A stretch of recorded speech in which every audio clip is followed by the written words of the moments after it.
Watch Starcross TV, empowering station.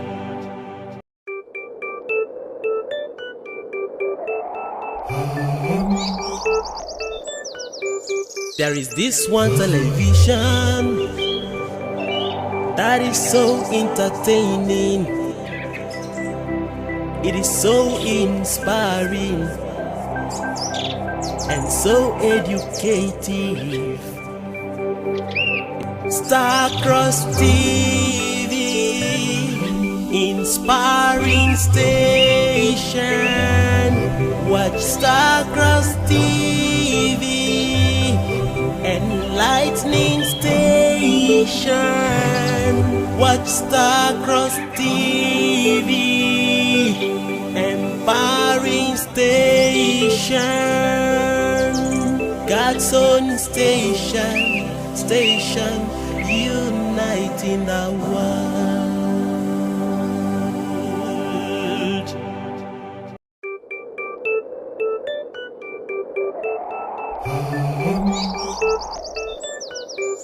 There is this one television that is so entertaining.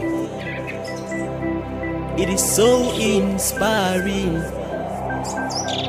and so educative. Starcross TV, inspiring station. Watch Starcross TV, enlightening station. Watch Starcross TV, empowering station. God's own station, uniting the world.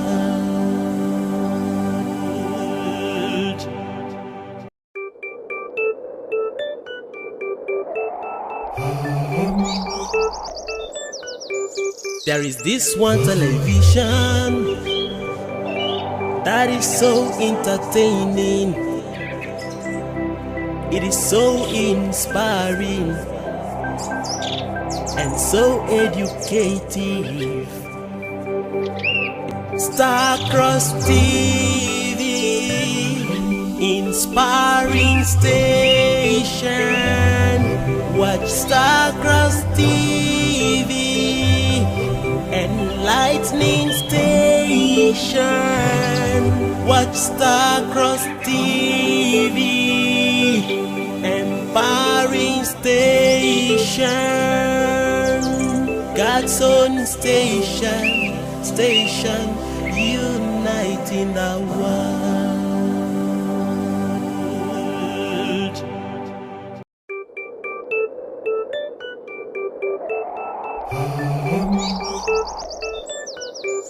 There is this one television that is so entertaining. It is so inspiring and so educative. Starcross TV, inspiring station. Watch Starcross TV, enlightening station. Watch Starcross TV, empowering station. God's own station, uniting the world.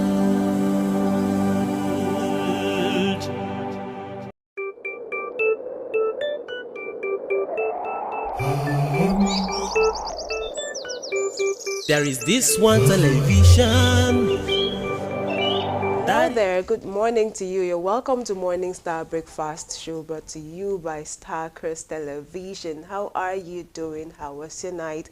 I hope you had a perfect rest, and I hope you've woken up already like a giant, a blessed giant. I am asking God to bless and make your day to be be fulfilled. You know, all your to-do lists, you're going to accomplish it in the name of our Lord Jesus Christ.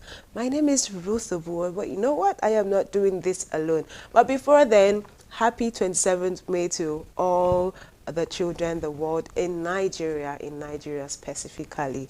I hope you have a very wonderful and, fun-filled day. I hope you have already planned to take your children to, the park or anywhere they want to go, just for them to have fun. Like I said, I'm not doing this alone. I'm here with some beautiful, beautiful personalities. So I would like to start with the one seated at my far right in the person of Stella Talbot, aka Unique Talbot. Good morning. Good morning to you, Sister Ruth. How are you doing I'm this fine. morning? Happy Children's Day. Thank you. Okay, good morning to our amazing audience. Happy Children's Day to you all too, because we all are children. We all are God's children. You know, we were once kids, crawling, toddlers, before we grew up to this particular age. But even though you are still a child, we are still children. You know, so happy Children's Day to us all. Yes, it is the Tuesday's edition of the Morning Star Breakfast Show on Star Cross Television. Hope you woke up on the positive side of your bed. Hope you have something very important to achieve for yourself today. Do well to put everything you have in your to-do list into action, so you wouldn't carry over anything important to maybe tomorrow or next tomorrow or a day after, because each day has its own opportunity or its own responsibility. So do well to shun procrastination and then carry everything along. I remain Stella Talbot. Stay glued to today's edition. Okay, thank you so very much, Sister Stella Talbot. Indeed, time is unique. Time is of essence. Make good use of your time. Stop procrastinating, all right? Because tomorrow has its own to-do lists. Permit me to say that tomorrow has its own what is it called? It has its own function. To say, because today you've done today's own, and anything you miss, I don't know, you're just wasting away. I'm so sorry to say this. So whatever it is you want to do it. All right. Okay, so we also have the only man in our midst, in the person of Brother Odudu Charles. Good morning to you. Yeah, good morning, Star Ruth Ubo, and good morning, Star Stella Good Talbot. morning. Yeah, it's very nice that we are here today and we are witnessing the Children's Day. When we were little, when it comes to today, like Children's Day, we're always happy because anything we do that may make our parents get angry on us or get upset with us, this day is always a day that God used it to overcome all our sins. So happy Children's Day to all the children out there, and all of us here. We are still children of God, as Stella has already said. So happy Children's Day to all of us, and let today be the best day for us. Children's Day comes with blessing, enormous blessing. So your requests you have kept to the table of God is going to be answered today, because their lifestyle, their display of gratitude to God soften God's heart. So God's going to use that medium to answer your prayer. Stay tuned to Star Cross Television, as we are here to make you happy and make you forget the hard way of life. Thank you very much.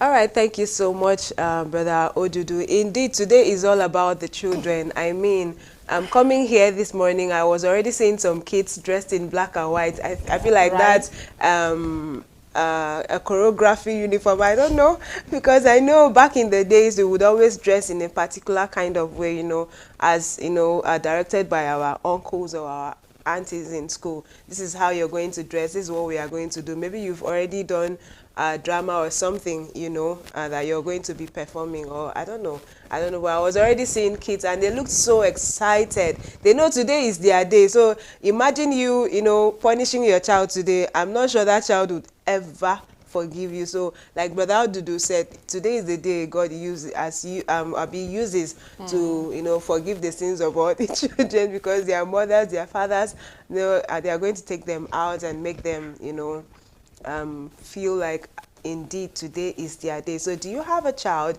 or you do not have, but you are a caregiver? I'm asking you today to put a smile on a child's face, whether that child be yours or not. You are a parent. We've said it already on this set, I think a week ago or something. you are a parent, so put a smile on a child's face. Some children will not have the opportunity, you know, to enjoy this day. I think those are the kids who should go out, you know, and put a smile on their faces. Yeah, if you check some streets in Calabar, you would see those children. I'm not even sure they know what 27th May is. I think it should go all out for them. Make them feel this day and be blessed for it, because the happiness that would come from in depth, that happiness that would just emanate, like, it's not planned happiness. You give them something and they are so happy. Uncle, thank you. Auntie, thank you. I'm sure God is going to use that to bless you. All right, before we go on a short break, I have a quick question here. So have you ever wronged your sister Stella? Have you ever wronged your parents on the eve of 27th May, after your parents, you know, might have, you know, promised you that they are going to take you out for shopping, or they will take you out to a photo studio, and you wronged them the eve of that day? Have you ever done that? And if yes, Okay. what did you do to, you know, try and correct your wrongs? Because, you know, okay, just go I on. can't really remember for sure. I can't recall if it has ever happened. But I know for sure that there were times when if we do something bad, like really bad, you know, my dad specifically would love to say, "Shebi 27 May is coming out." You just want to use that one against you. So the 7 May is coming, that you see you need socks, you need hand gloves, you need these, all your wares for March pass, very important, for March pass. Let me see who is going to buy all of those things for you. And then before you know, just become very sober, and but last, he will still buy all of those things. And white eyeglass. Yeah. He will still get all of those things for us. So I'm here saying that, like growing up, we have this, I don't know, back here in our country, in Nigeria, yes, 27th May is a day where children are always looking up to, like the activities in school, March past, all of those activities that keep students going. And then before that day comes, we'll just be anticipating 27th May with all the preparations in school, all the days with your friends, your colleagues, you're buying this, you're buying that. You're just envisaging how that day is going to be. You know, I'll barely sleep. Like the eve of 27th May, because you're busy thinking about your new shoe, your new gloves, your new everything. I know. I'll just be waiting for, like let me just see the brightness. Like can we just say there is no 26th May? Just jump from 25th to 27th already. I know, so right? that's feeling, you know. So it's, I don't know if it still happens in this. I don't know if it's still there, but back then, it's something we always envisage, like always anticipate to see 27th May, just do and come, you know. The March past session where you go and salute to the local government chairman or something, all of those kind of mindsets. It's a beautiful thing anyway. So a beautiful experience. Yeah, I'm going to share mine, but before then, let's hear from Brother Odudu. Did you ever wrong your parents on the eve of 27th May, and how were you able to, you know, snap them out of that mood you put them? You know, as children, 247, you make them angry, make them unhappy. Yeah. And you'll just be doing your thing. In 10 seconds and in 1 minute, you make them happy. Yeah. So before I go into that, Stella was saying something about your parent will get all your stuff used for the 27th May. Mine was that when I get all those stuff, I will keep the shoe one side, keep the socks, keep the clothes. Well ironed. Even when I'm sleeping, I wake up in the night. Oh yeah. Maybe to ease myself, I'll look at it again. I can imagine. I'm already wearing the clothes already. It's very relatable. Early in the morning, when I'm cleaning up the house, I'll get there first to be sure of it and still go back again. When I'm just done with everything, I don't wear my clothes, sit down till I get out of the house. So, most times there's no appetite to even eat. You just that's the appetite. That new gift. That new gift there is the appetite, and you can use it for that period of week till you're done. So it's always something very important to children. When you get them gifts, they're always happy, and to climax it all, giving them gifts on their day, Children's Day, making them feel happy. It's always something that is the day you see genuine expression from all children. They will display their talent. They will make you happy. As even you will be say, wow, is it even like this? So to your question, we make them unhappy sometimes, and the next 10 minutes, like I said, we make them happy, and they don't have any need to say, will I forgive or will not forgive. They will just bring us together because we are their children, and they cannot do without us, and we cannot do without them. So life continue. Okay, thank you so very much. So, Sister Stella has been waiting to hear my own quarter, right? Yeah. Do you want me to share? Or Of I course should pass. No, share or pass? Sure. Okay. So, it used to be a very beautiful day, right? Okay.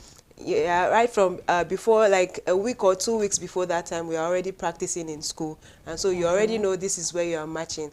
And for me, I always marched in front, like every time I was like, am I such a good, leader? They call us leader or something, So I would always be in front, So you already know your position, and so they will tell you, get your socks, get your this, get your that, and you're already telling your parents, this is this, this is that. But you see that period is always, I don't know if I should call it, careful period. You have to be extremely careful. Don't do this. You are so careful that you don't want to get them angry, because you don't want them, because before this time they would ask in school, who is dropping you off? They want to know, because they are very careful. Like, if nobody is going to drop you, because we are all going to stadium, right? Nobody is going to drop you. They will tell you, okay, come to school. There's going to be a school bus, but if your dad or your mom is going to drive you to school, it's okay. So the people that are their parents will bring them to school, you raise your hand. So already these people are safe here. These people, it used to be a very beautiful experience, and so we get everything new, and you also have your parents there to watch you march. It used to be a very beautiful experience, and a period where you have to be extremely careful, because you don't want to hear, because you did this, I'm not dropping you off. And our house was very far from school. We never trekked to school even for one day, so we don't even know the routes. You don't want to hear, for doing that, go and remove your uniform and lie down. So that's it. It used to be a very beautiful, beautiful experience, and children used to be very, excited. It used to be all about children, After everything, we'll be given our refreshments. From there, our parents can also, they might decide, after this fun, let's have fun. Family, where everybody will this day is just about you, not about them. So they make sure you really get a handful of that day. It used to be a very beautiful experience. That's for me. I don't know if there is any way I can return back to childhood.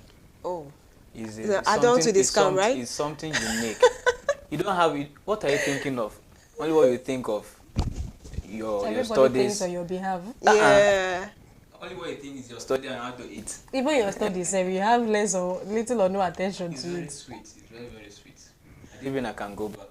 You can't go back. On my normal self, I will not wish to go back. Okay. But somehow I wish to go back.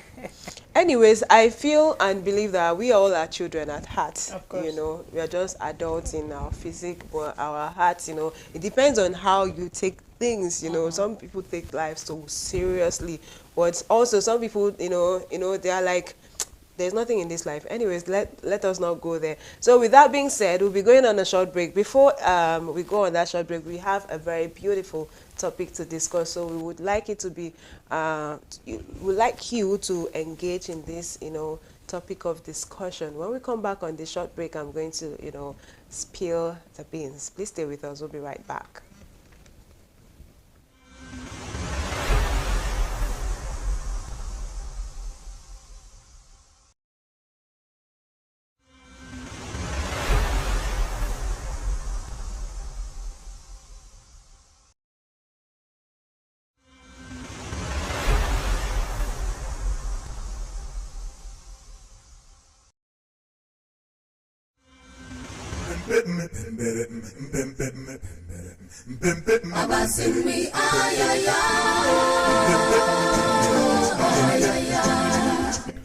Brotherhood of the Cross Cross and Star Christ Practical Students, in collaboration with Christ Natural Preachers Universal Bodies, jointly celebrate their week-long anniversary on Monday, 26th May through Sunday, 1st of June 2025, with the theme Celebrating the Divine Impact of the Living Breath of God. Slogan is Holiness Olumba Olumba Ugu, the essence of man's existence. Highlights of activities: visit to the International Royal Farm and Estates, evangelical outreach to Adiabo community, courtesy visitations, paper presentations on the essence and limitless effect of the living breath of God to the priests and their ecclesiastical duties, the essential qualities of a female priest for effective management of the family and the kingdom, special road walk in honor of the Holy Father, tour visit to the BCS Royal Museum, interactive session on BCS doctrines and sacraments, humanitarian visit, induction of newly promoted members, and lots more. For inquiry, please call Senior Christ Servant Fidel Sunday, Chairman Planning Committee, on +234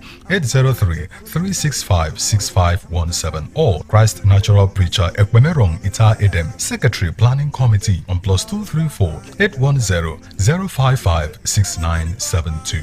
Come and be blessed eternally. Our Eminence Idoche Okenwe, President, CPSUNB, and Petra Christ Shepherd Yenma Ibiagolika, President, CNPUNB.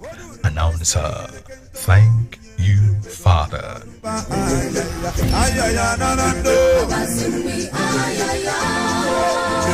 Viewer, you are watching Starcross Television, brought to you, you're watching Morning Star Breakfast Show, brought to you by Starcross Television, rather. Apologies for that. Yeah, so I am Ruth Abu. I'm still here with Sister Stella Tabot, and of course our brother Odudu Charles. I did promise to, spill the beans, which is to let you know the topic of today's discussion. Before then, please, I would like you to engage in this because it has to do with the children. All right, today's topic of discussion is early child education. I'll take that again, early child education. And we know that it's a branch of education theory that relates to the teaching of children formally and informally from birth to the age of 8. And we all know that it's not easy, grooming these kids from that particular age up to the age of 8. These are children who do not know anything. So like you being their first teacher, you have to teach them basically or literally how to do everything, and it's not always easy. I salute you, all the teachers. If you're a teacher and you're watching this now, take your flowers. You're doing an amazing job. All right, so yeah, I would like to start with Sister Stella Tabot here. I know I've given a brief definition, but I know early child education is very vast and has, people have their different ways of, defining this term here. So I would like for you to give us a brief definition of early child education. Okay, thank you very much, Sister Ruth Abu. Just like you mentioned earlier, early childhood education, often abbreviated as ECE, refers to the period of learning and development that takes place from birth to around 8 years old.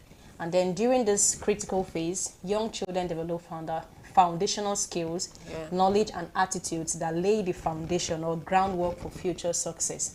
Now, most parents, for instance, let's try to be realistic. Most parents, for instance, they feel that maybe their children should not be in school, like formal education, if they're not up to a certain age.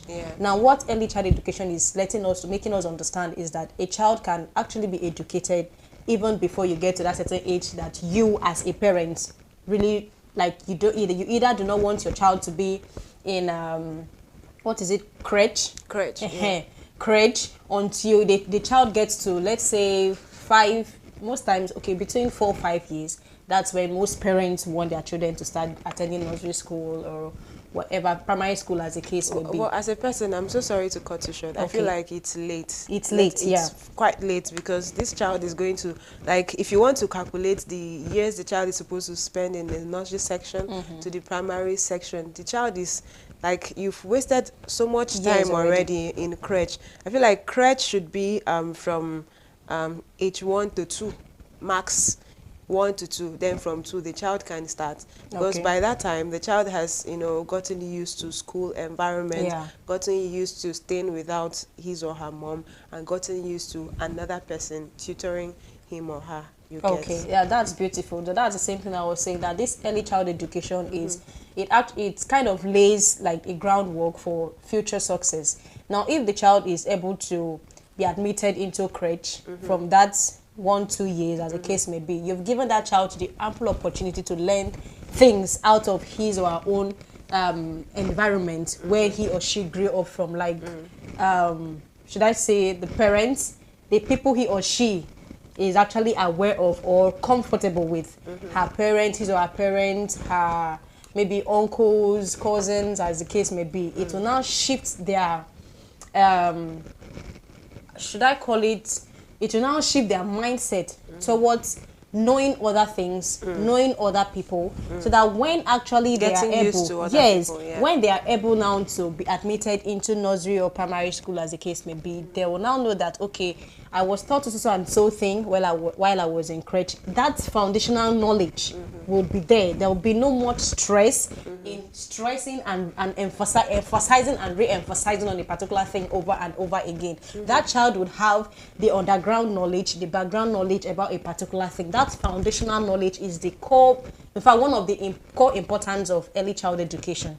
The child will be exposed to certain things, not bad, not bad things. In fact, what we're talking about is the advantages, the importance of early child education. Not, I know there are certain disadvantages too. Yeah, but we're of still course. coming to that anyway. Yeah, so what I'm trying to say, as per early child education, we are looking at the core importance, which is that foundational knowledge.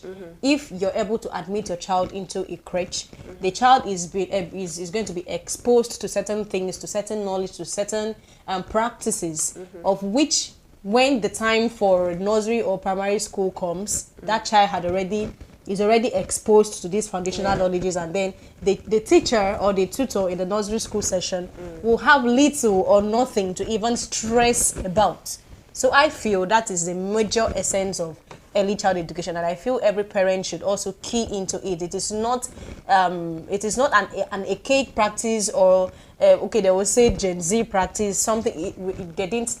We're not taught that in our days. Yeah, exactly. It's We're not. I feel like it's Gen Z Gen- more than archaic, because back in the days, we nothing didn't like have- that yes. existed. And so you would have to wait until your hand can, you know, go Thank above you. your head to your ear before you. So all of those you're kind of considered to practices. start So school. most parents should see how to key into this technology age, the age where things are evolving, rather than looking back at where or how they were groomed, how they were tutored, how most times a parent to say, if your hand, just like you say, if your hand does not cross to your ears or pass your right or left ear, you cannot be enrolled into any. Like, how old were you? How old did you be for your hand to?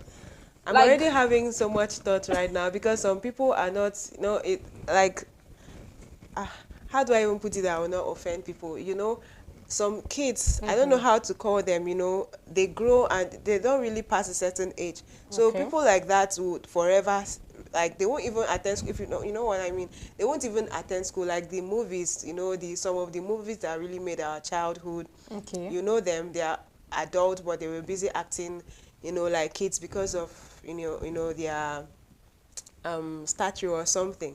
So it means back in the days they would not have to attend school, because that's their height, you know, so they would be waiting for them to Okay. grow. Meanwhile, that's just how God Naturally. created. They are just naturally created that way, you know. It means they would not have to. Anyways, thank you so much, Sister Stella, for that. I have a question for you, Brother Odu. Just like a bonus question. So what would make a parent, a mother, you know, deposit his or her child, her child into the crèche, a child of about 1 year? By this age, you're supposed to still be nurturing, because of course this child is still, you know, you're still breastfeeding this child. You cannot, both of you are like magnets. You can't stay away from this child. This child cannot stay away from you. So what would possibly make a mother to go and deposit her child into the crèche? Okay, thank you very much. And do you think it is right? A child of 1 year plus, do you think it is right? Yes. Okay, tell us I why. will Reasons. come from two angles. I Okay. think it is right. Now, for instance, there are mothers that their nature of job description does not permit them to stay in the house till 9 o'clock, 9 a.m. Okay. in the morning, or even 8 a.m. in the morning. So they have to do that so that they can meet up their profession and see how they can run the house. So taking their child to crèche to undergo normal education process is not something that is bad, because another thing that if that child is with the mom and the mom is in the house, does not have any work description that takes her out from 8 a.m. till maybe 6 p.m. in the evening, she will not be able to influence positively maybe so many things on that particular child. Maybe she'll, if the child misbehave and she know that thing is wrong, she will not be able to school that child. She will, is a small girl or is a small boy. He's going to learn as he's growing. But when he gets there, that baby sees, or she sees her pair of friends, a circle, and he or she has a leader there, has a teacher there, who is not part of his family or part of her family. She is going to adopt, or is going to adopt to what is happening there, and go along with all adapt and go along with all the children that is there. So putting them there is not something that is bad. It helps you grow your children. And secondly, it's because of time. Okay. Yes. So you now, if you have your own child, have you been opportune to be with a child of 1 year? You know how it feels. You know how they are. Yes. Now, you as a person, can you go deposit your child in a crèche? A child of 1 year plus. Like I said, it's not something that is bad, because I want to know your own. Yeah, fit yourself into the shoe. Yeah, can you do that? I can do that, because the time for their teachings or perhaps lectures should be between maybe 8 o'clock or 7 o'clock till I think 12 o'clock. They are done. You pick them, they are back. There are some styles of styles that they are going to develop in the house, and you know they have really learned something from there, and to add to the one that you make them go through in the house. Okay. You understand? So it's something that is not bad. Well, yes. Let me come from a different angle as a mother. No, I as like a woman. I like that. I'm not speaking as a father, but I'm saying something like a that Gen Z. no, I'm saying something that is right. I didn't say you're not right, my brother. I'm speaking now as a future mother. Okay. Now, as a Amazing. future mother, I would say, I don't know if there's any organization anywhere that that does not have an opportunity or opportunities for maternity leave. I don't know if there is any. You know, now what that means is, what I'm trying to say is, as a mother, a nursing mother, we have a 1 year old child. Just like you said, there's this connection between mothers and children, especially when they are still very tender. Yeah, when they're still suckling, you know, you cannot detach them. How do you even, in fact, you're saying it because you're a man. If you're to be a woman, you understand better. Now what I'm trying to say is, how do you even carry your 1 year old child to live into the hands of another person entirely? This person you cannot even, you don't even trust yourself too well. Then how do you entrust the life and safety of your newborn baby into the hands of a total stranger? Do you get me? That person is neither your family member nor, I don't know, someone you even know, but it's just a teacher somewhere, and the child cannot tell you anything. You know, the baby cannot speak. Yeah. Like how? Like as a mother, like 1 year old cannot speak, but he or she can express herself. Do you understand how? what Like, do you understand what I'm trying to say? I have toddlers at home.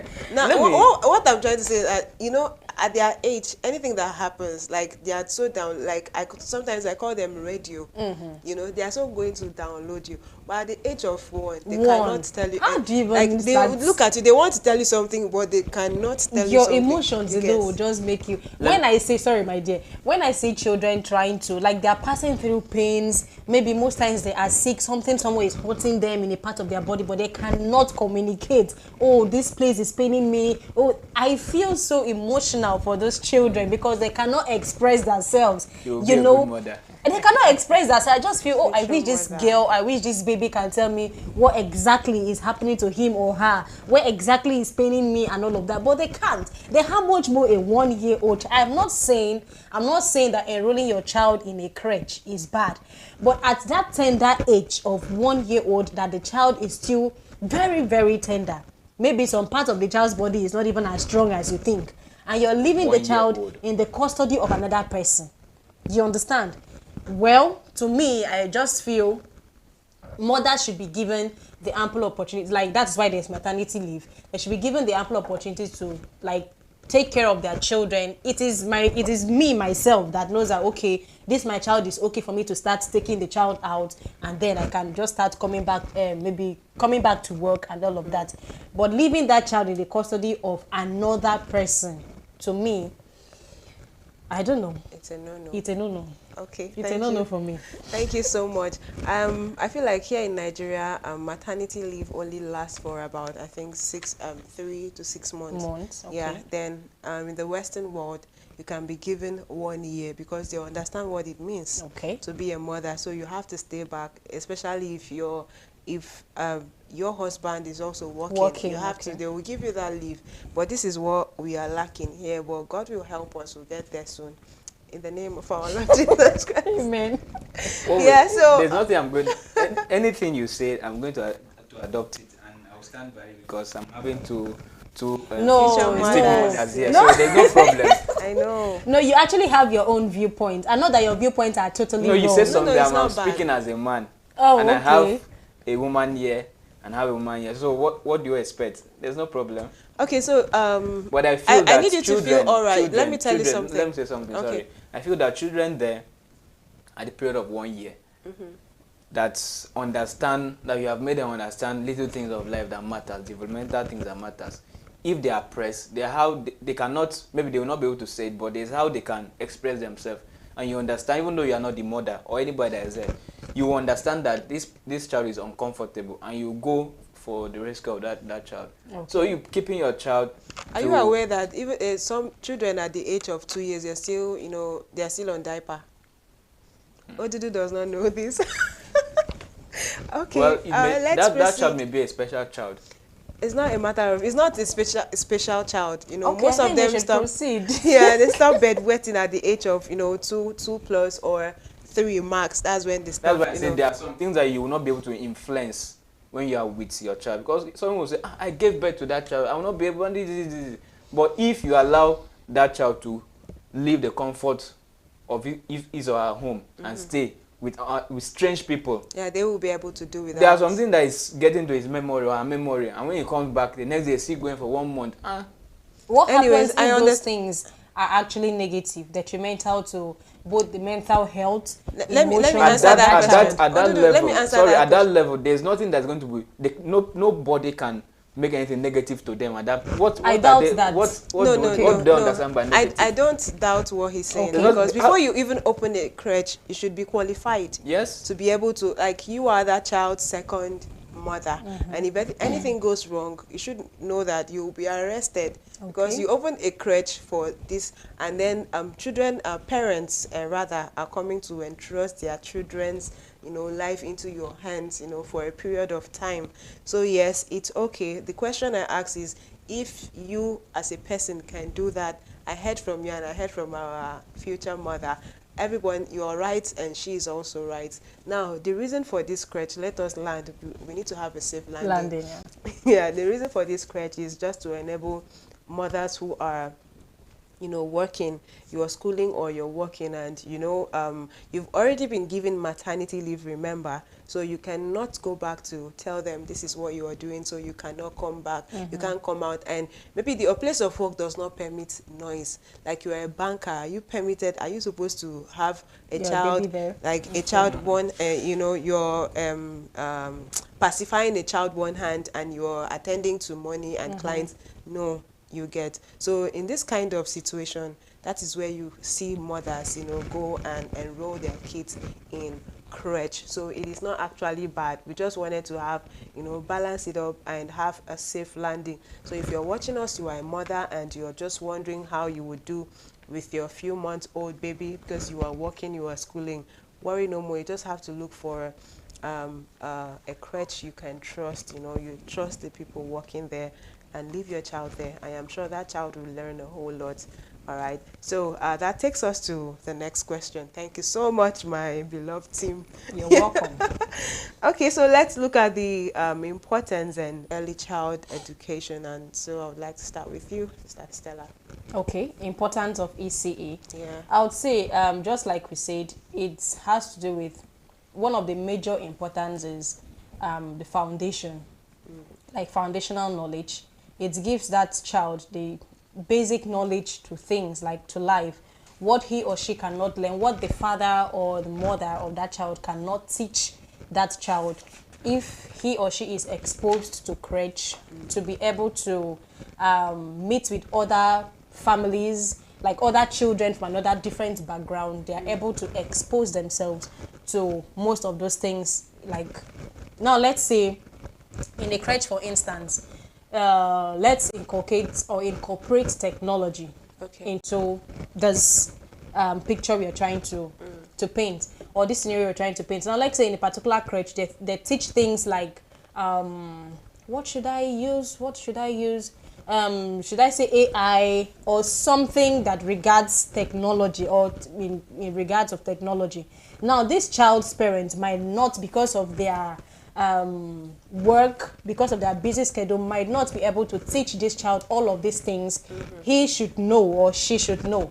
But with the exposure from this crèche we are talking about here, with the exposure from an external being or an external factor or something, a new environment entirely, let's use that. But an exposure from a new environment entirely, that child will be able to learn something new. The child will be able to not only be comfortable or adapted to her own or his own immediate environment, but his or the other external environment where the school or the the learning environment where she'll be growing up or he'll be growing up, the child will be able to adapt to it as he or she grows up.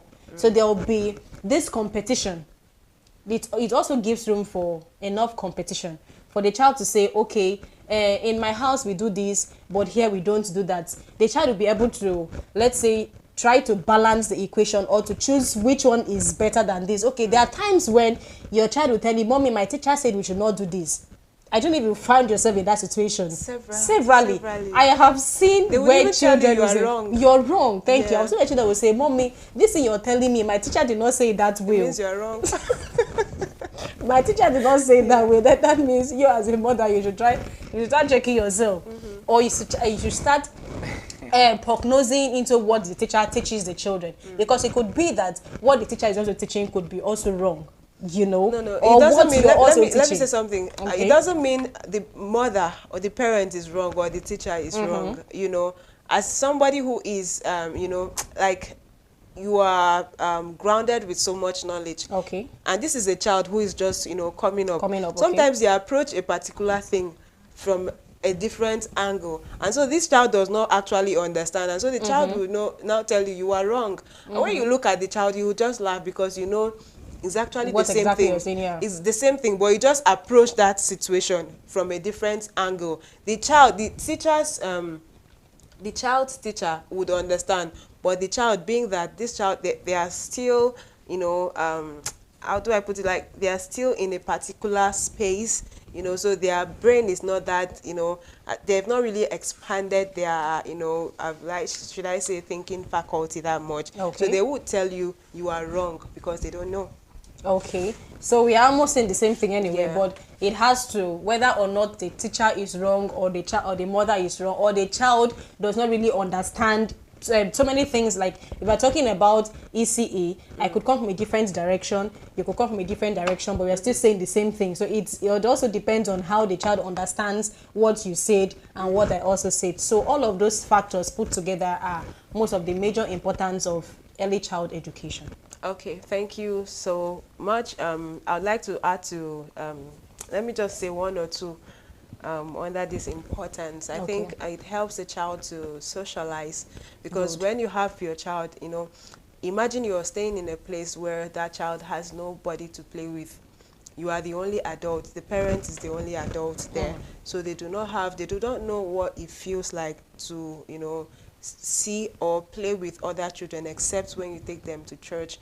You see how they just sit back. Also, a child can actually do this, a child can actually do this, you know. But when you take them out, when they start school, you see how, you know, that is when you know who your child is. Seriously, like, because I have actually experienced this. You will never can tell. Wow. All right, let's have this call. Oh, we missed it already. Please do well to call back, please. Thank you so much. So when this child, you take them to school, they loosen up a lot. Hello, good morning. You're welcome to Morning Star Breakfast Show. Okay, do well to call back. I'm so sorry we lost that call. If your network is fluctuating, you can, you know, drop a message for us, an SMS. Our phone line is displayed on your screen, or you reach out to us on our YouTube live chat. Okay, so moving forward, it helps the child to socialize. It makes the child to have a mind of their own. Like, now they can decipher between good and bad. Like what you said, they will boldly tell you are wrong. For example, your auntie says, do not hold the food.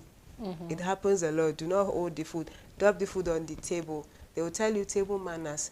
And even when you're talking, you're trying to answer a phone call, you're talking to them, they'll tell you, mommy, auntie, you are wrong. Oh, please do well to call back. Hello. Hello, good morning to you. Welcome to Morning Star Breakfast Show. Please tell us your name and where you're calling us from.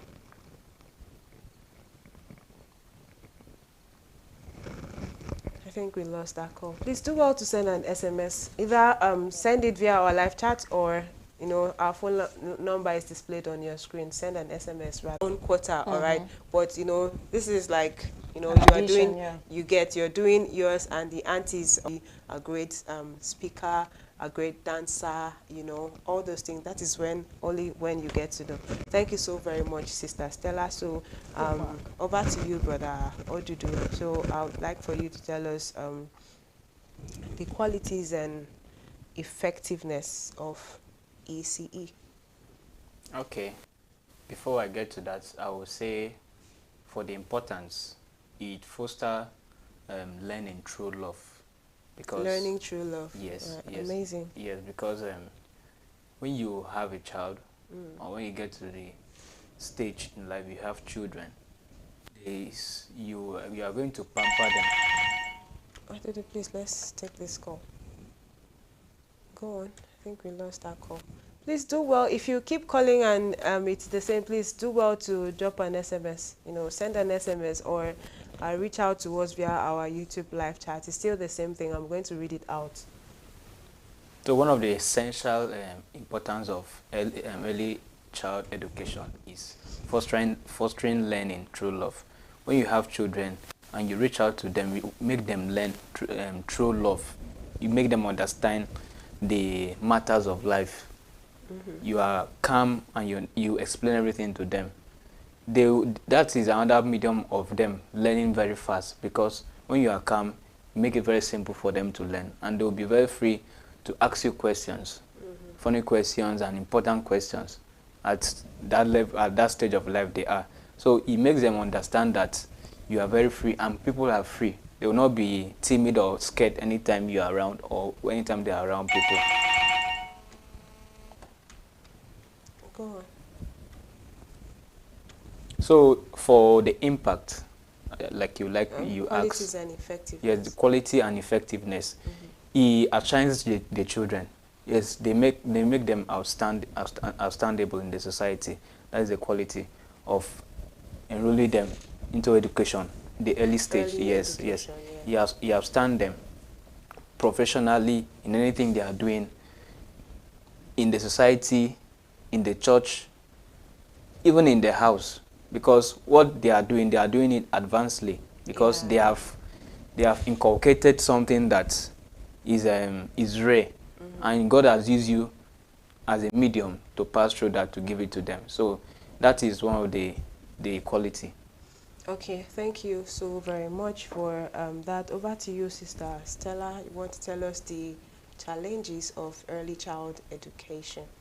Okay, speaking of challenges, most times, as someone who is a caregiver, like you work in a particular place where you're meant to tutor these children, most times it is most times difficult for you to groom a child, like to groom children naturally is very difficult, like very very difficult, because if you do not have that if you do not have if you don't have that spirit of welcoming children, of being around children, you shouldn't even find yourself there.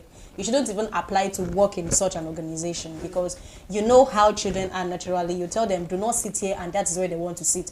Do not take this and go sit there. do not take this, and that's what they want to do. Do not do this. What you ask them, in fact, your own don't is their do. Like, do you understand? Yeah, I do. If you ask them, do not do this, that is their own, like, that is what they want to do. So if you do not have that spirit of nurturing children, of understanding them, of putting yourself or fitting yourself into their shoes, you do not have any need whatsoever to even apply to work in such an organization. So most times those are one of the challenges, or some of the challenges people do encounter in working or taking care of children, or ECE, early child education. Those are one of the challenges. And then another one is the children themselves. If, for instance, the child is, should I say, the child is incapacitated, like the child is has one or two... A special child. Yeah, thank you, let's use that. If the child is a special child, and then the child needs special care and attention, just like we said, if you're not someone who has that motherly love, if you're not someone that has that passion and understanding, you get, for you to be able to understand that this child needs special attention, this child is not like every other child, this child needs this and that, this child does not need this and does not need that, you will not be able to even detect. You should first of all be able to detect what each of your children, like the children under your care, what they actually need. Do not just carry everybody along and then expect that everybody will be the same. Do you get, in the scale of 100, everybody will be at 99% or at 90%. There are some that will be at 60%, 70, 80, 90 as the case may be. So you should be able to detect all of those things and then work with them according to their own pace, their speed, and according to their own capabilities.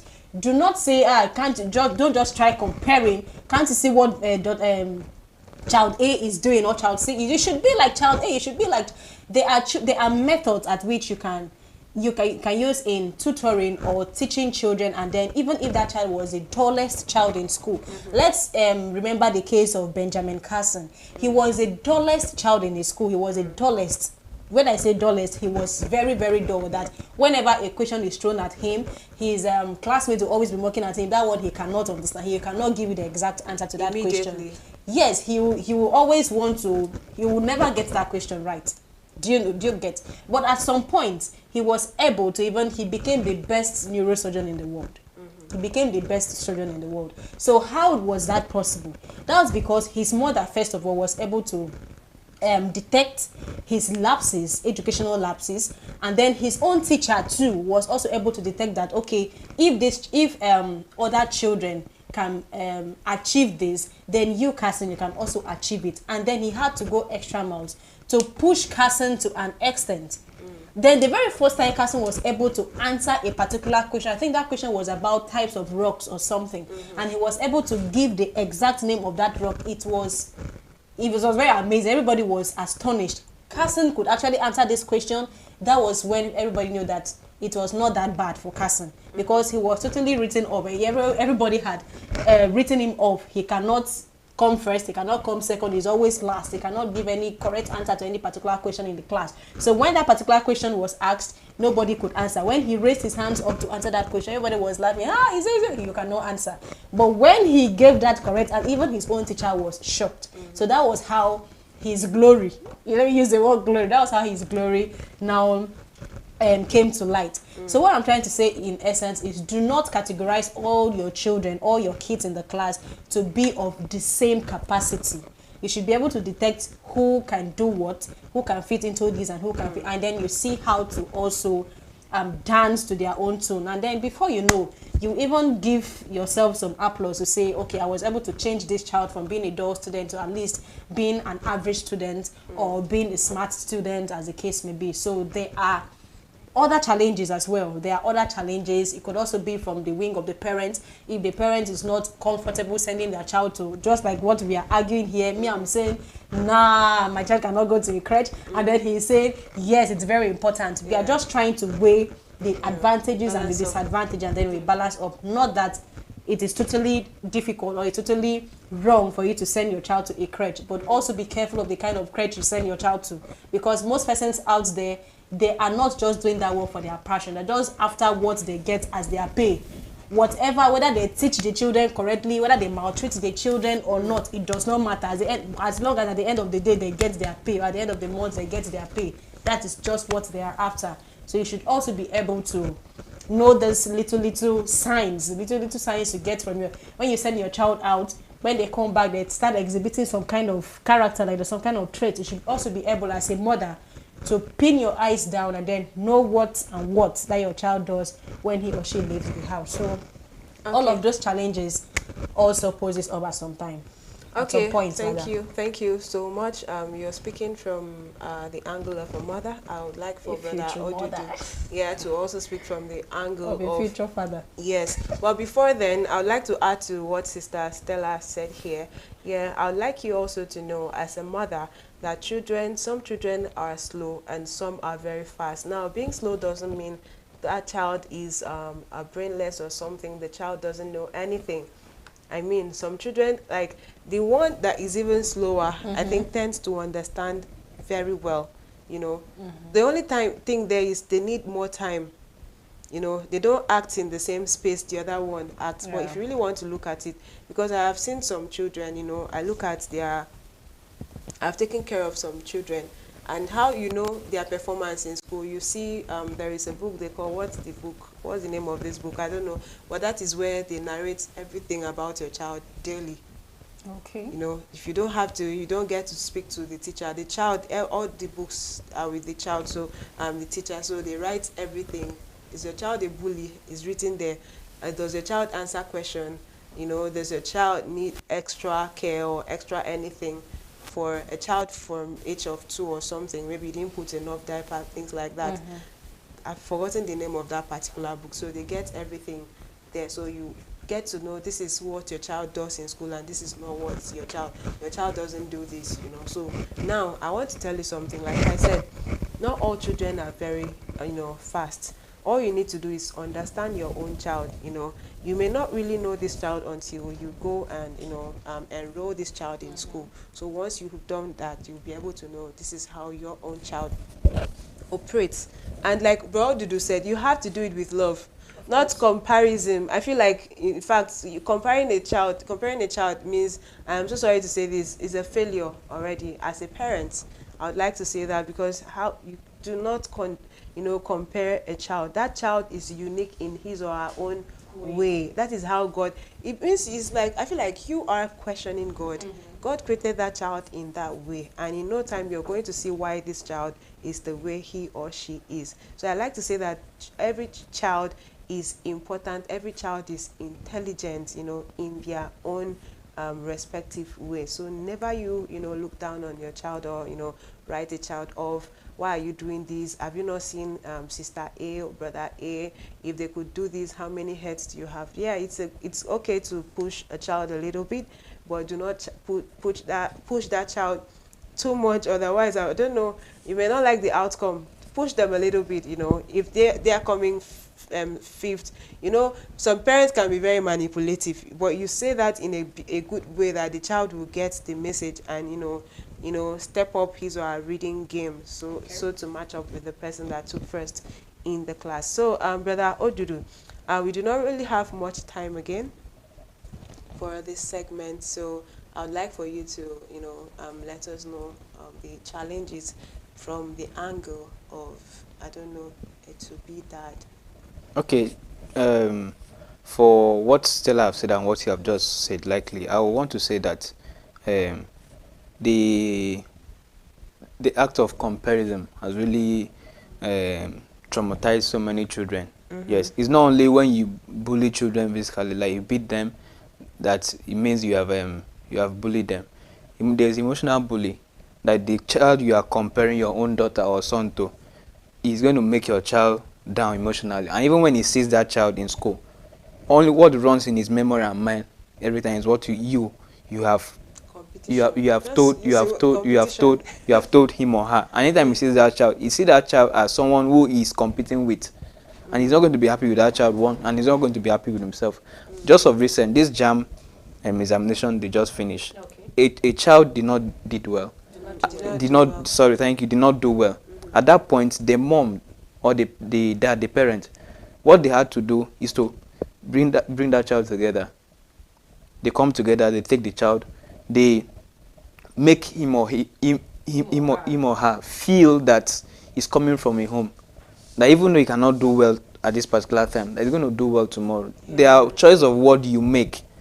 Yes, you use on a child, and it's going to make he or she. Yes, make that you need to do it well tomorrow. But a situation that you use a very ungodly choice of words, that I don't think that child can go far, because every time he's feeling scared that he's not going to get it, and if he does not get it right, he's not going to go back to the house. Like that child that wrote the JAM, did not come out successfully, and she took her life because of, she knows the kind of family she's coming from. She knew what she was going Yes, to she knows what they are not going to beat her, but the words alone from the parents and from the siblings is going to bring her down. She will not be able to face a peer group.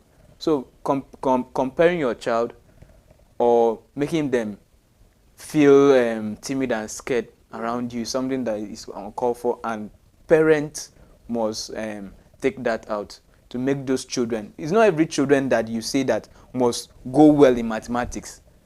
If it does not go well in mathematics, there are other areas of education. Even if it's not education, allow that child to allow that child to flow. Yeah. Yes, he may not want to do well in education. There will be a day that is going to say, "Mommy, me, I don't want this, so I want to go and do this." Support that child. Support that child. Then you're wasting money to let him go and do medicine and surgery and come out and just come and drop the certificate without nothing. So you support that child to grow any talent that he or she has discovered. That is the best thing. Yeah. Okay, thank you so much, Brother Odudu. Thank you so much, Sister Stella. This is not all us drawing close our curtains. We'll just be going on a short break. But before then, please stop comparing your child to another child. Look what just happened. A child took her own life because she knew what was waiting for her at home. You're supposed to love that child. Be like some parents that will tell you that some of the richest men didn't go to school. You know, it's not like they don't want you to go to school. Remember, they actually gave you that money to go pick up JAM form to start with. But these are just words to make you know that you are something. All right, you're heading to somewhere, you know, just to make you snap out of the mood you are already. So please stop the comparison. Please love your child. If that child fails, let that child know that it is not the end of the world. That where it's going to be the end of the world is if you stop trying. If you fall down and you remain there, that is actually the end of the world. But if you fall down and find a way to get yourself up again, that is when you know that yes, you're heading somewhere. So please let your children know that they are something and they are everything, that the world belongs to them, and that if they try and fail today, let them try tomorrow, that they are going to win. All right, and stop comparing them to another person or making them feel worthless. All right, so that child does not have to do something very bad. With that being said, we'll be going on a short break, but there is a giveaway. All right, remember last week Tuesday we talked about giveaway that will be sponsored by our very own MCS Elizabeth A. Kong. So we are going to be having her, but not right now. We are going to be having her. This is just a tip. You have to watch the program in full. Once it comes online, you have to share to as many as you can, many contacts as you can, and ask questions, answer questions, and send the screenshots to us. Only then will you be eligible to win this giveaway. It's really going to be, massive. She likes good things. So you have to watch and do follow the do's and don'ts. All right, watch, share, ask questions, and send us the screenshot. So we'll be going on a short break. When we come back, Morning Star Breakfast Show continues. My name is Ruth Obo.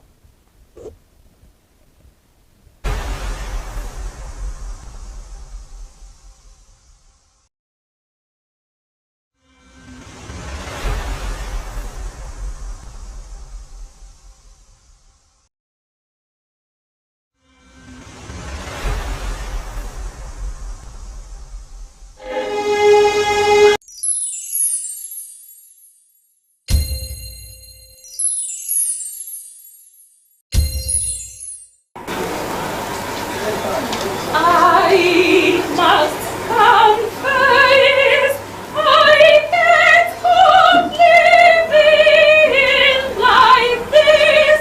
I must confess,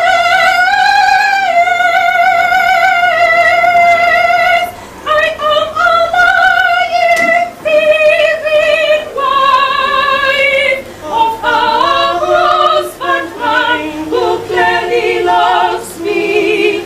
Who clearly loves me above all else. A man whose goodness and benevolence towards me never change. Despite my unfaithfulness to him.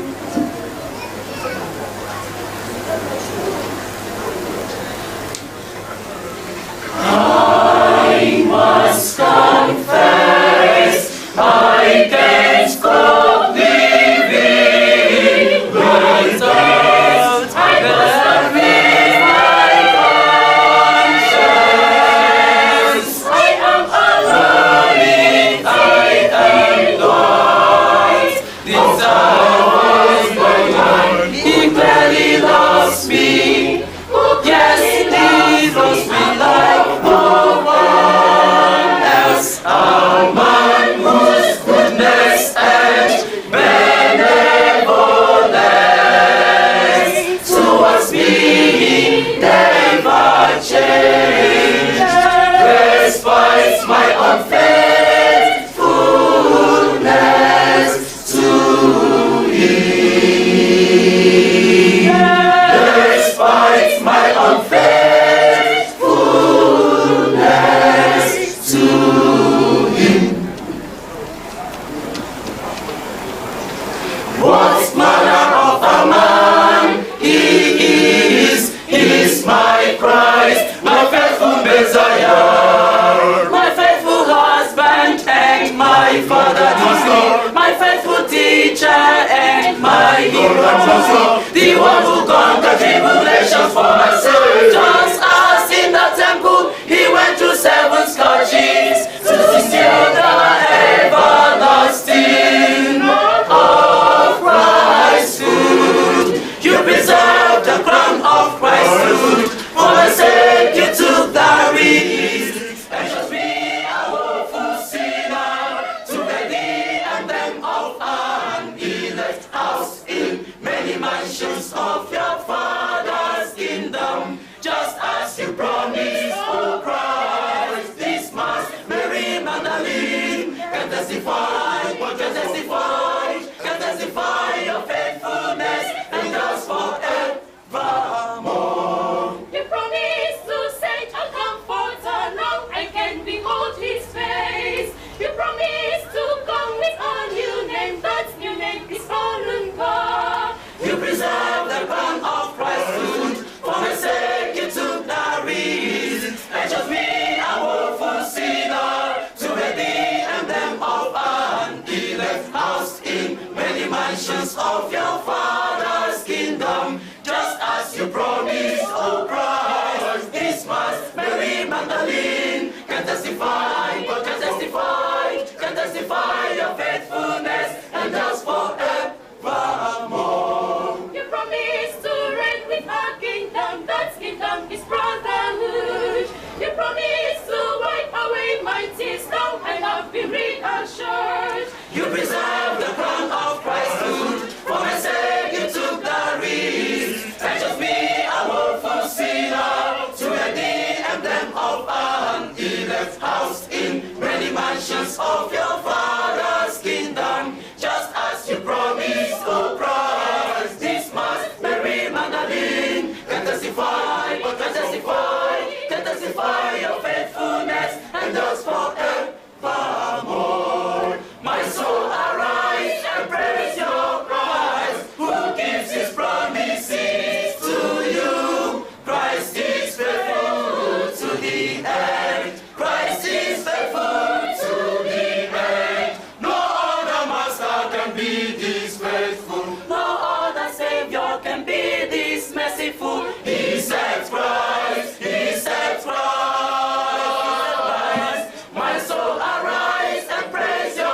kingdom reign forever.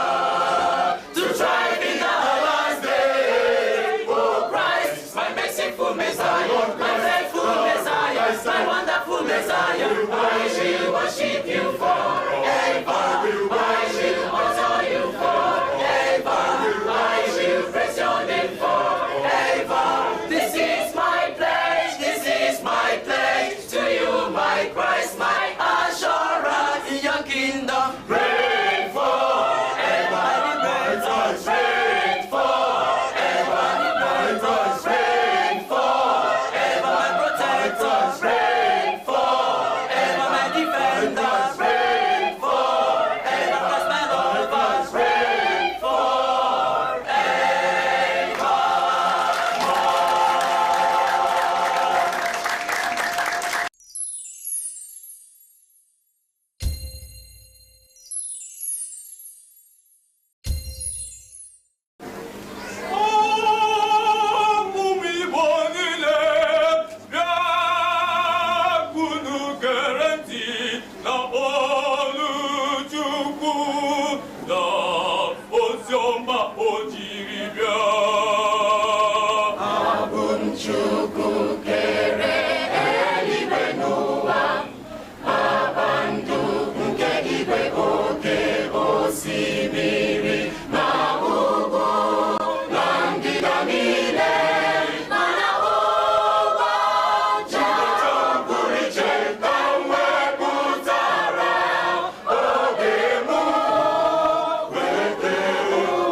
If you're just joining us, you are watching Morning Star Breakfast Show brought to you by Starcrest Television. I am Ruth Abu and I am still here with Stella Tabot and Odudu Charles.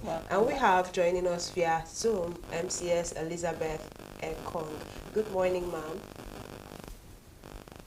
Good morning. How are you doing?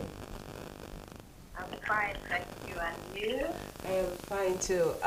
Just to bring to your notice that the three of us here on set are all kids, and so it's our day today. Children's Day. So please wish us happy Children's Day. Happy Children's Day. Thank you, you. Good morning. Why? Oh, okay. You have to use. I don't know if you can minimize and join our YouTube channel. That way you would be able to, have access to three of us.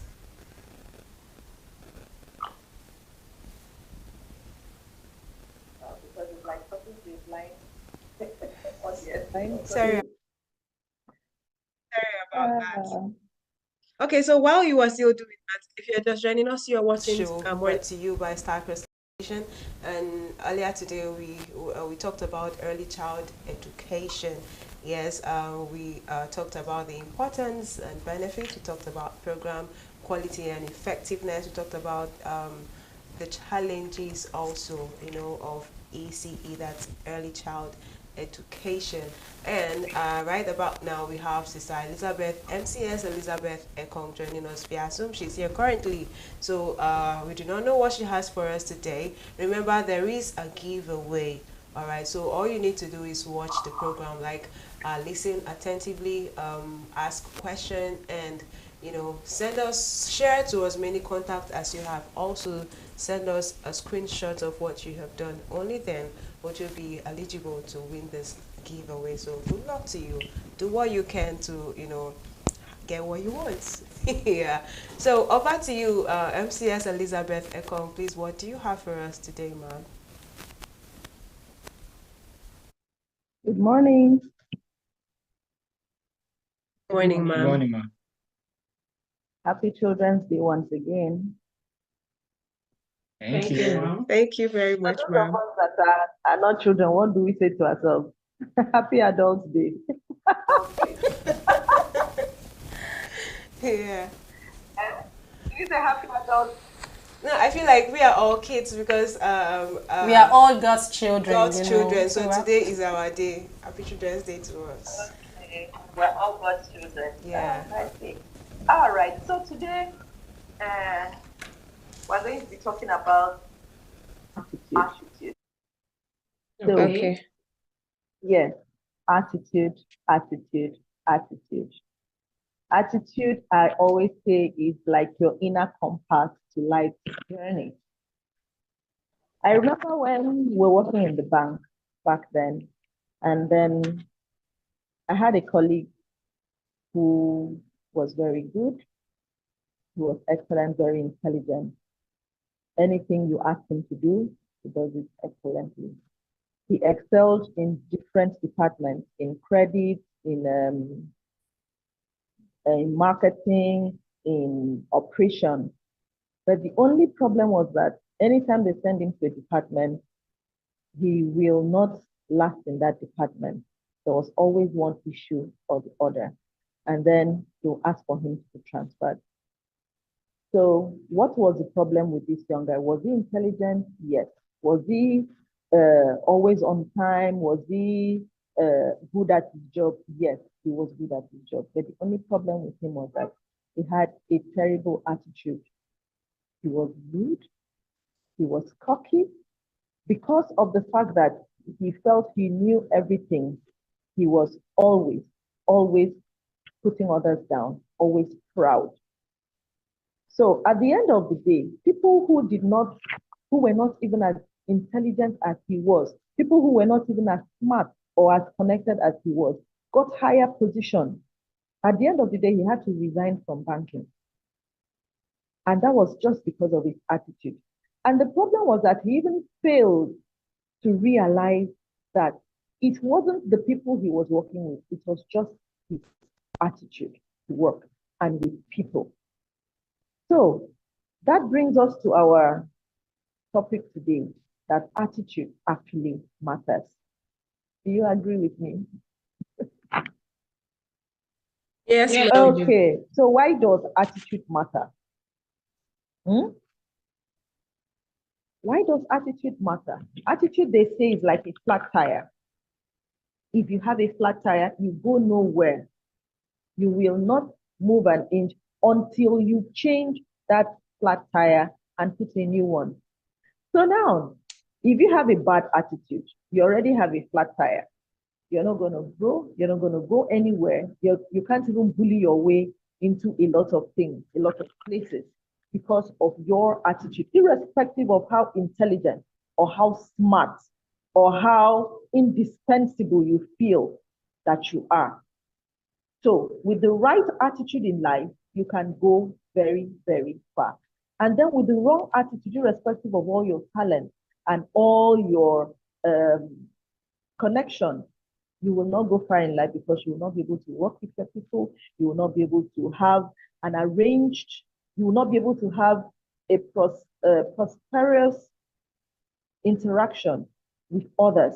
You will not be able to move your team forward. You will not be able to work with others because you have a bad attitude. So now, when we talk about attitude, it's about the perspective. It's about the person's mindset. Now, the power of perspective, let me give you a practical example. Like there are two people in traffic.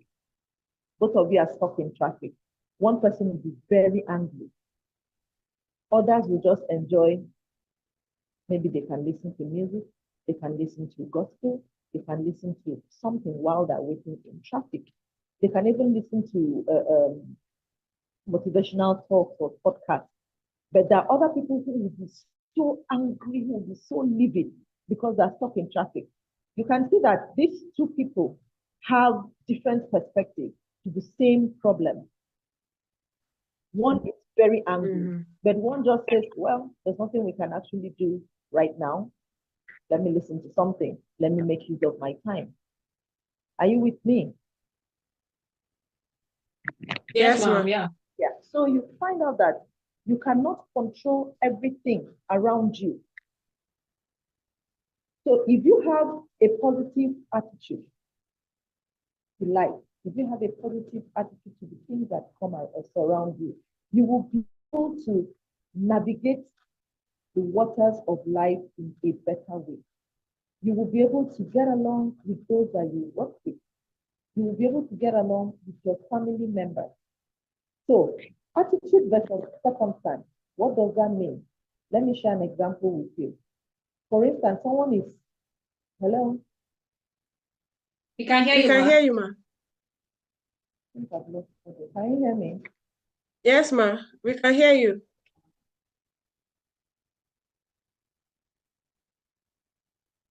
Hello? Yes, ma. Please proceed. We can hear you. Okay. So they're saying that life is 10% what happens to you and 90% how you react to what happens to you. So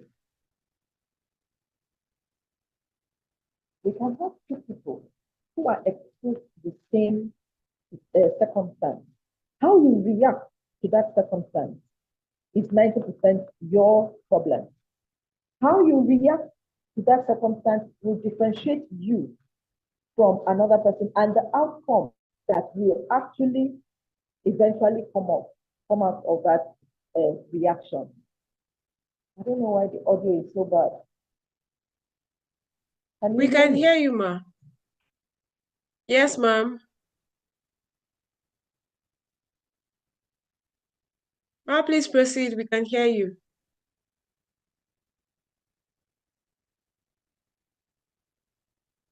Hello?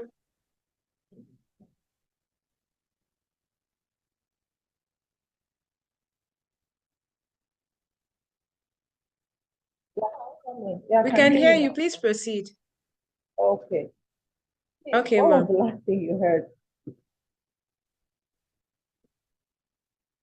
You're still talking about attitude, in a place of Okay. Okay. So I do remember saying that attitude is 10%. 10%. What happens to you is 10%, and the way you react is 90%, right? I think that was the last thing I said. And then life is 10% what happens to you, and 90% how you react to what happens to you. And now there are common traps to attitude. What is the mentality that we have? Is it a victim mentality? They're always doing this to me. Nothing ever goes my way. Is it because of me? I believe that you see all these signs in a working environment. Even you yourself, at the time something happens, or maybe you're being corrected about something you did or a job you delivered, and you're like, it's because it's me. That is a victim mentality, and if you have it, you need to stop it immediately. Then the complaining culture, that's another common attitude trap. People always complain. All the time you're complaining. Complaining drains you. You don't need to be negative. When there is a challenge, you don't need to, oh God, this is going to happen. Oh my goodness, we can't get this done. Oh, it's because it's me. Don't complain. Don't cultivate the complaining culture. Make sure you have a solution mindset. Another thing is a fixed mindset. I can't change it. That's who I am. I hear a lot of people say that, that's just the way I am. I cannot change it. You have to deal with it. No, that's a fixed mindset, and you'll not go anywhere with it. So if you have a fixed mindset, you will be fixed. You will not travel far. Even in life, in family, you'll find out that a lot of people avoid you. A lot of people stay away from you because they don't want to associate with you because of the negativity you bring to the table at every time, because of the victim mentality you bring to the table at all times, because of the fixed mindset. That's just the way I am kind of mindset. So with these kinds of traps, you need to check yourself daily. Sometimes I catch myself saying, oh my God, is it because of me? Maybe that's why they're doing it. Immediately, you need to recalibrate your mind and know that this is not about you. You have to change your attitude, because with a bad attitude, you go nowhere like a flat tire. So in life, you need to develop a positive and realistic attitude, because that is what will pull you through your daily life. That is what will make you productive. That is what will make you achieve your goal. That is what will make you move forward in life. That is what will make you impact better with your family, with your workers, with your children, with your parents, your raising kids. You need to have a positive mindset. There are parents that are always late to school. Most of the time, they are always playing the victim. It is always Mr. A's fault or Mr. B's fault or Mr. Z's fault. Even in communities, when maybe you're working in an organization, there's some of you that are together in a community, all the time, one person will come up to play the blame game. When something goes wrong, oh, this person is the person that caused the problem. Oh, Mr. A is the one that did not do this. All the time, nothing is ever your fault. You don't rise up to take responsibility of your actions or inaction, as the case may be. So all the time, you need to know that there's a ripple effect when you have bad attitude to work. So a good attitude will inspire others around you. There are people who have negative energy, there are people who have negative vibes. When they come into an environment, the place lights up if you have a positive attitude. And that's some, when they come into a place, it is always complain, complain, complain, complain, complain. So take it away today that on this space of Children's Day, that you learn to have a good attitude to life. Don't have the victim mentality, don't have a complaining attitude to things, and don't have a fixed mentality. I cannot change this. I am this way. That is the way God made me. I can't change it. You can change your life. You can change your attitude. You can learn, unlearn, and recalibrate your mind so that you can have a better attitude to relate with everyone that you come in contact with in the peace of life. Thank you very much. Thank you so much, Ma'am. Do you have a question? Okay, I have a question for you, ma'am. Okay. Yeah, you've talked about attitude and for people not to say this is just how I am. That you can learn, unlearn, and relearn.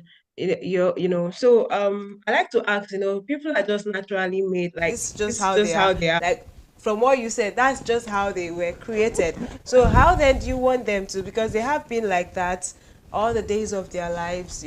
So how are they going to, go about changing their lifestyle just in a twinkle of an eye just to fit in? You know that as you lay your bed, you lie on it. When Yeah. people are born, they're born on a plain slate. You write everything that you need on that plain slate. So no matter your age, that means you can learn and relearn and unlearn as well. If you find out that the way you are is not working for you, you have the right or you have the liberty to change. There's nothing like I can't change. Change is constant. Okay. You can change. If something actually important is at stake, that person will change. It's just like, for instance, now someone says, I can't get up early to work, and then there's a job offer that you have to get up early to work, and the pay is very, very sumptuous. That person needs to stand up and start getting ready. Meanwhile, some months ago, the person said, I can't be an early riser. There's nothing that is motivating that person. Once there's something strong enough to motivate the person, you see that the person will fall in line and begin to change. I think I have one question. Now, you talked about complaining, that in a working environment where people complain too much about particular things. I don't know if I get that part of the explanation correctly. But my question is, what if this complaining, like this attitude of complaining, is actually for the growth of the company or the establishment? Now, let's say this person is someone who does not really like things going wrong. Like, you know what you're supposed to do as a staff of a particular establishment or a particular company, but you keep doing things in a negative way or in a different way that it ought not to be so. And then this other person who is known to be always complaining keeps complaining just so you change for the benefit of yourself and the growth of the establishment. Is that also seen as a negative attitude? No, there's something you have to understand. There's a difference between complaining, whining, and there's a difference. Okay. Complaining and whining, and actually bringing up challenges in the organization that needs to be fixed. Okay. That's a different thing. Complaining is someone that makes excuses about things that happen or about work or just whining generally. Is different from pointing out challenges or problems or the way things need to be done in an organization or in the family or wherever. So there are two different things. Complaining about things and actually pointing out problems, pointing out solutions, constructive, how will I put it now?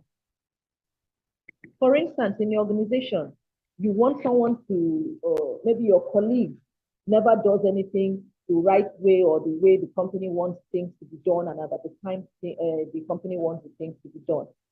For heaven's sake, of course you can bring up the matter, you can escalate that problem. Now it's the problem, it's not a complaint. You're not whining. Okay? Do you get the difference? Okay. Yeah, I do.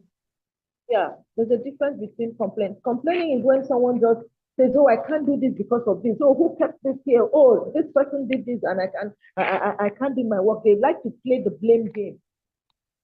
They like to pass the buck to someone else. They always find a reason why they cannot accomplish their task.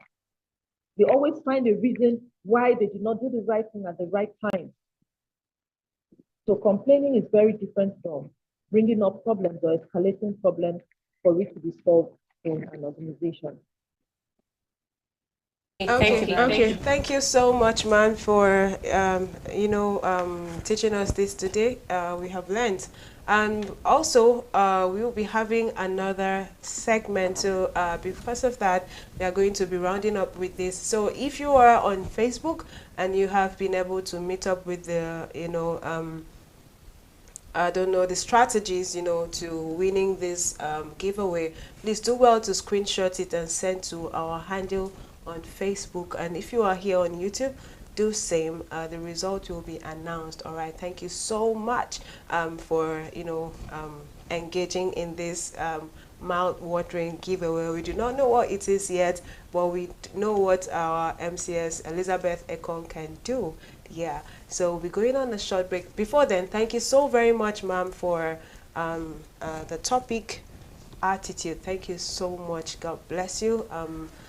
I do know that, I don't know if you've been able to complete it or if by next week you will continue with this.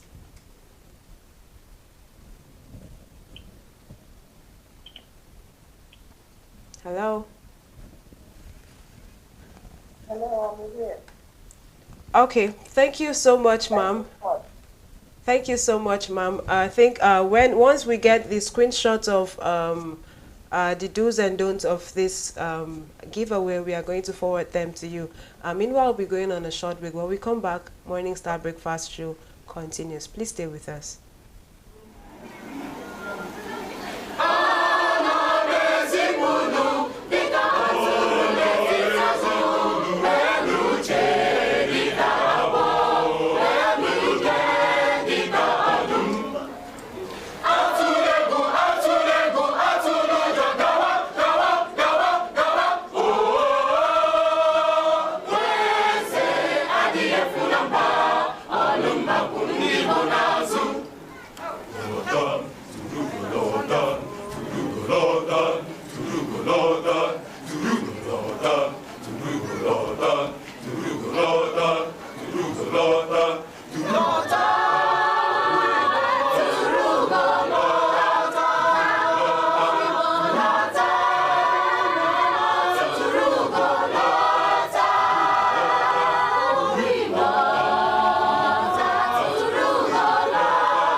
are watching Morning Star Breakfast Show brought to you by Starcross Television.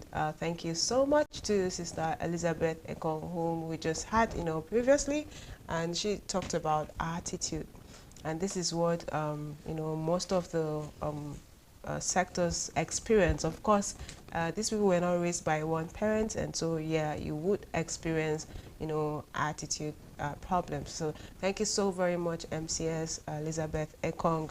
So moving forward, earlier today we talked about early child education. Yeah, and we've already looked at the importance and benefits, program quality and effectiveness, and went as far as looking at the challenges. So right about now, I want to look at the teaching and learning. So over to you, Sister Stella. How can educators support children's social emotional development in the classroom? Please take that again. How can educators support children's social emotional development in the classroom?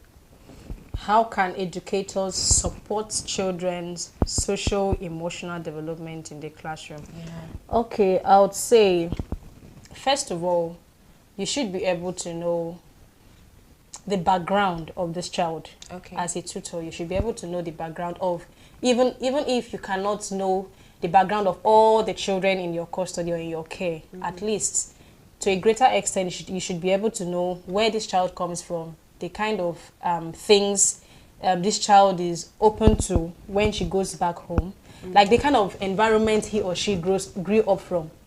Do you get? Yeah. So by that, you can now be able to detect if this child is someone that can socialize with people, or is the kind of child that always wants to be alone, or is someone that, either ways, you should just be able to detect the kind of child this person is.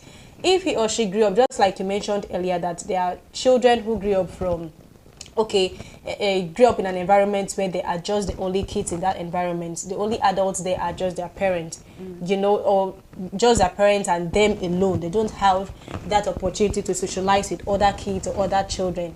So by that child might maybe tend to be very always on their own, or how do they call them? Introverts. They always want to be on their own. No, don't touch me, or just like that.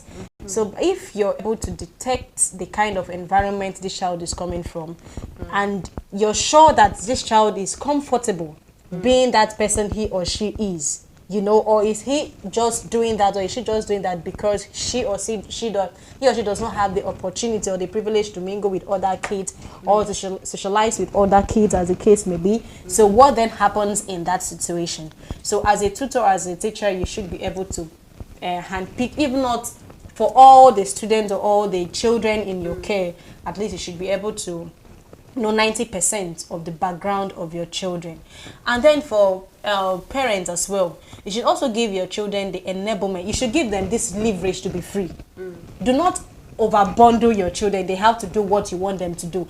Give them the opportunity to be free, because if I feel like, as a person, I feel if your kids are free to do what they should do, not everything in quotes anyways, but if they have that opportunity, they will be able to explore, and they'll also be free to explain or to complain or to communicate certain things to you. Yeah. Do you understand? Yeah. But if they're always uptight, you're always uptight with them, always anytime they see you or hear your footstep or the sound of your vehicle, they'll just always want to be uptight. To me, you're not giving them that leverage to be close to you, to explain or to complain or to communicate their what is it called, their challenges to you. That is just how I see it. I don't know about any other person. I don't know about you either. But to me, I feel just give them the opportunity to always express themselves. That is what I feel should. That is my own response to that question you asked. Okay, yeah, thank you so very much, Sister Stella. You've really talked a lot about that. Yeah, as she has spoken earlier, give them opportunity to explore. Let them feel this sense of being a butterfly, like they have freedom to do a particular thing, even though you are going to mark, boundaries.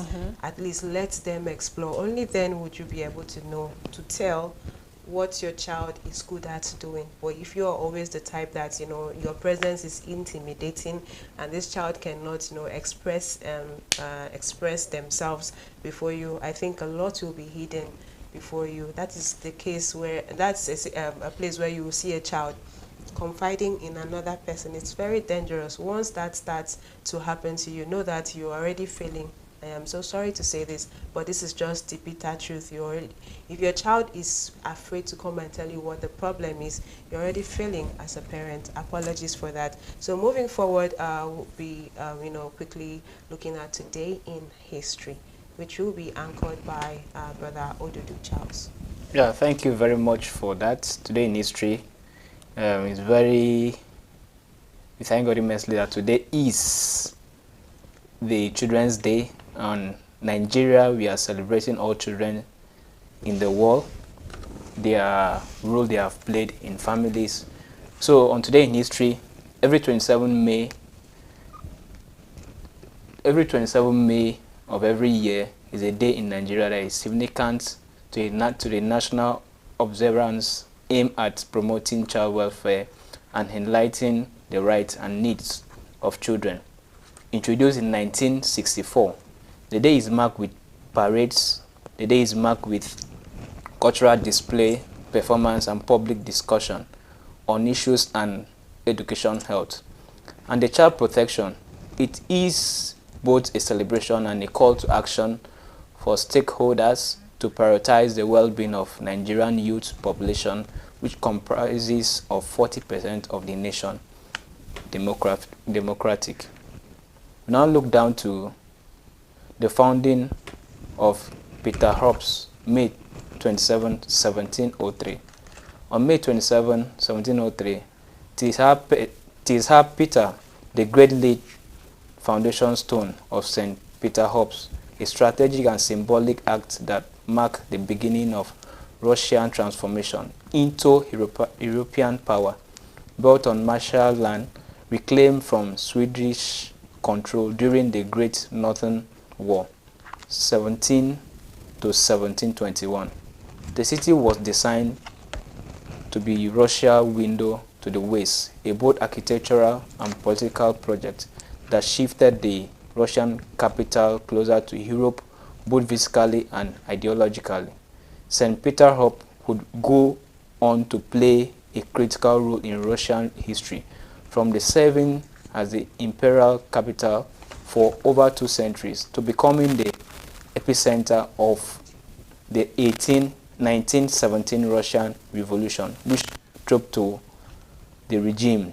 During the World War II, the city endured a brutal 900-day saga by Nazi Germany from 1941 to 1944, making a symbolic of sovereign resilience and sacrifice. In infotainment, we have birthday celebration to amiable children of God, which our Father has given them the grace to see their day. And we have one of the celebrants, Patriarch Meshach and Sister Ugoma, best female cinematographer, our senior sister. We wish you happy birthday, long life and prosperity in all you do. Starcross wish you well. Go ahead in all your thoughts and all you're doing. Thank you very much. Okay, thank you so very much, Brother Odudu, for taking us down the corridors of history, and happy birthday to our very own. With that being said, we'll be taking a walk to Brumco for Children's Day. Please stay with us and, you know, have a beautiful view. Hi, my name is Sunday Liliawa Riboko, and I am a student of Brotherhood Model College. I am in SS2 class and the senior prefect of this prestigious college. Parents can ensure the brightness of their children's future by prompt payment of school fees.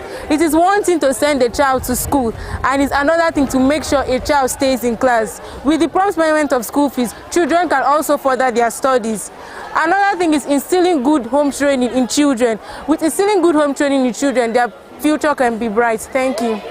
Hello everybody, my name is Samuel David Adebe. I am the social arts prefect of this wonderful school. I'm here to talk about how parents can emphasize more on their children's educative life.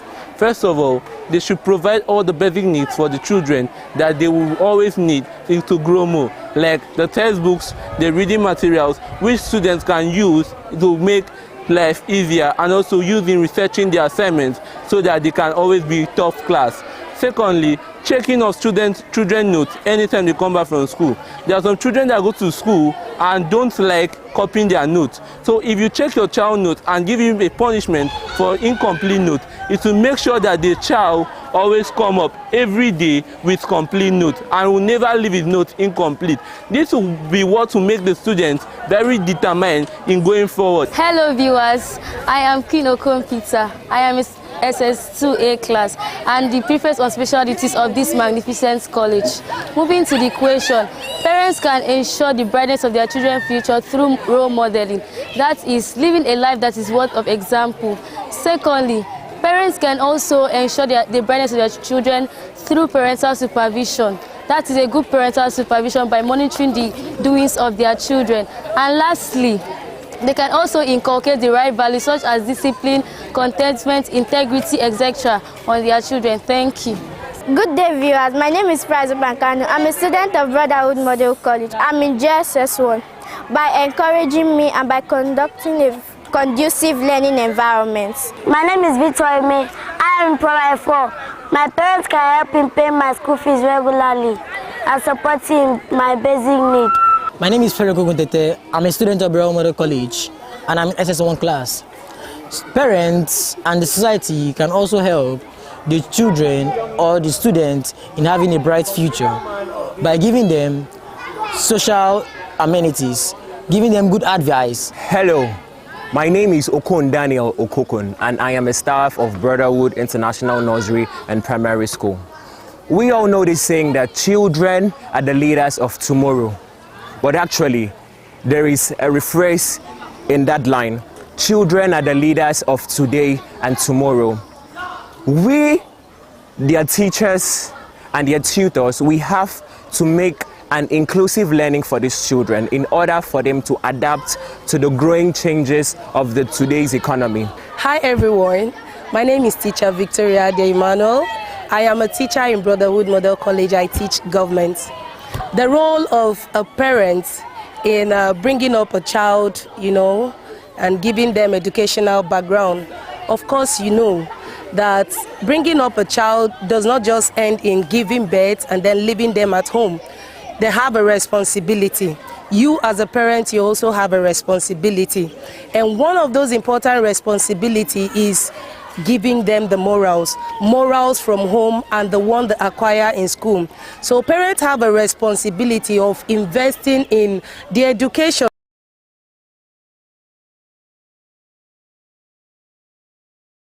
Welcome back, beloved viewer. You're still watching a Morning Star Breakfast show brought to you by Starcross Television. Kudos to Bromco, Brotherhood Model College, for putting this up, and thank you so much to Mrs. Adie. I think she pulled this up. Kudos to you. Thank you so much for what you do. All right. So they all talked about Children's Day, the importance of Children's Day, what they should do and what they shouldn't do, a general advice to the general public.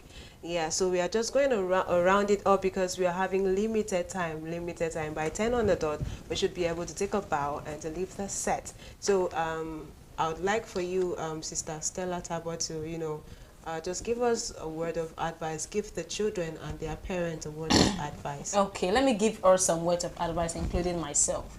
Now, I would say, as a parent, with everything we've said here, right from the inception of this today's edition, I think we've been able to pick out some very important points that we parents, we should also key into. We should be intentional about our children. We should always go all out to make sure we are doing the right thing. And then even if you're leaving your child in the custody or in the care of another person, say a tutor or something, you should be particular about whom that person is. You should know the in and out of that particular child, of that particular adult you're leaving your child with, because whoever you leave your child, even if it's for 1 hour, that child can be influenced negatively.